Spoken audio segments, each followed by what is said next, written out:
Welcome back to Sunday School. My name is Denise Farnsworth, and this week we're reading the book called Last Stop on Market Street. Words by Matt De La Pena and pictures by Christian Robinson. And this book takes place in the city. CJ pushed through the church doors, skipped down the steps. The air outside smelled like freedom, but it also smelled like rain, which freckled CJ's shirt and dripped down his nose.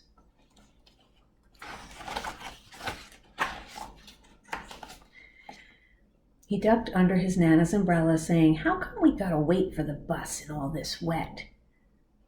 "Trees get thirsty too," his Nana told him. "Don't you see that big one drinking through a straw?" CJ looked for a long time, but he never saw a straw. From the bus stop, he watched water pool and flower petals, watched rain patter against the windshield of a nearby car. His friend Colby climbed in, gave CJ a wave, and drove off with his dad. "Nana, how come we don't got a car?" "Boy, what do we need a car for? We got a bus that breathes fire, and old Mr. Dennis who always has a trick for you." The bus creaked to a stop in front of him. It sighed and it sagged, and the doors swung open. "What's that I see?" Mr. Dennis asked, and he pulled a coin from behind CJ's ear, and he placed it in his palm. Nana laughed her deep laugh and pushed CJ along. They sat at the front of the bus. The man across the way was tuning a guitar, and an old woman with curlers had butterflies in a jar. Nana gave everyone a great big smile and a good afternoon, and she made sure that CJ did the same. The bus lurched forward and stopped as it made its way down the street. Nana hummed as she knit.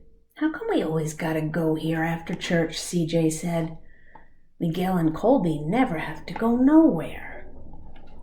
"I feel sorry for those boys," she told him. "They'll never get a chance to meet Bobo or the Sunglass Man, and I hear Trixie got herself a brand new hat." CJ stared out the window, feeling sorry for himself.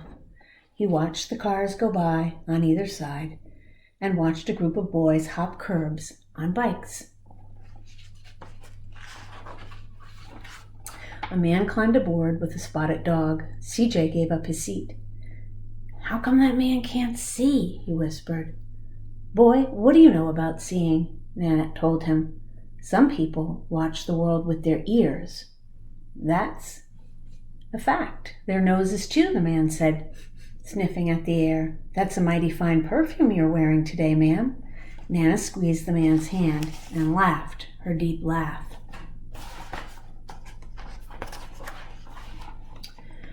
Two older boys got on next, and CJ watched as they moved on by and stood in back. "Sure wish I had one of those things they're listening to," he said. Nana set down her knitting. "What for? You got the real-life thing sitting across from you. Why don't you ask the man if he'll play you something?" CJ didn't have to. The guitar player was already plucking strings and beginning to sing. "To feel the magic of music," the blind man whispered, "I like to close my eyes." Nana closed her eyes, and so did CJ and the spotted dog. And in the darkness, the rhythm lifted CJ out of the bus, out of the city. He saw sunset colors swirling over crashing waves, saw a family of hawks slicing through the sky, saw the old woman's butterflies dancing free in the light of the moon. CJ's chest grew full, and he was lost in the sound, and the sound gave him the feeling of magic. The song ended and CJ opened his eyes. Everyone on the bus clapped, even the boys in back. Nana glanced at the coin in CJ's palm, and CJ dropped it in the man's hat. "Last stop on Market Street," Mr. Dennis called out. CJ looked around as he stepped off the bus. Crumbling sidewalks and broken down doors, graffiti-tagged windows and boarded-up stores. He reached for Nana's hand. How come it's always so dirty over here? She smiled and pointed to the sky. Sometimes when you're surrounded by dirt, CJ, you're a better witness for what's beautiful.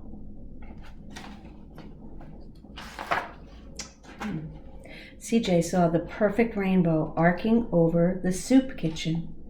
He wondered how his Nana always found beautiful where he never even thought to look.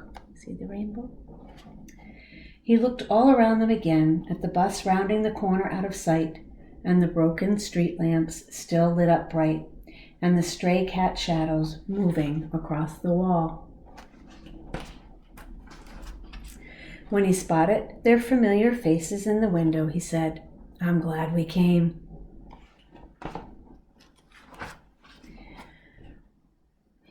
He thought his Nana might laugh, her deep laugh, but she didn't. She patted him on the head and told him, Come on now, CJ, we've got work to do.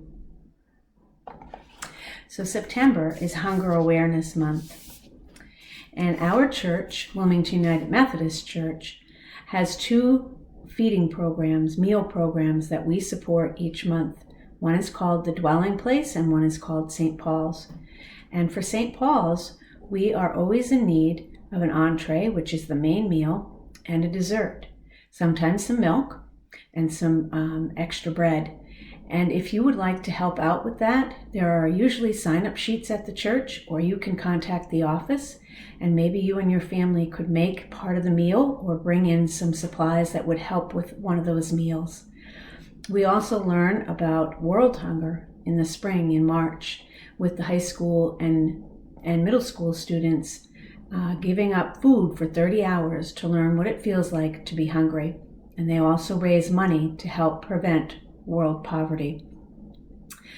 We also have a food pantry in all of our towns, Wilmington, Tewksbury, Billerica, and you can bring any non-perishable foods in either to our church or the collection boxes that are at most supermarkets.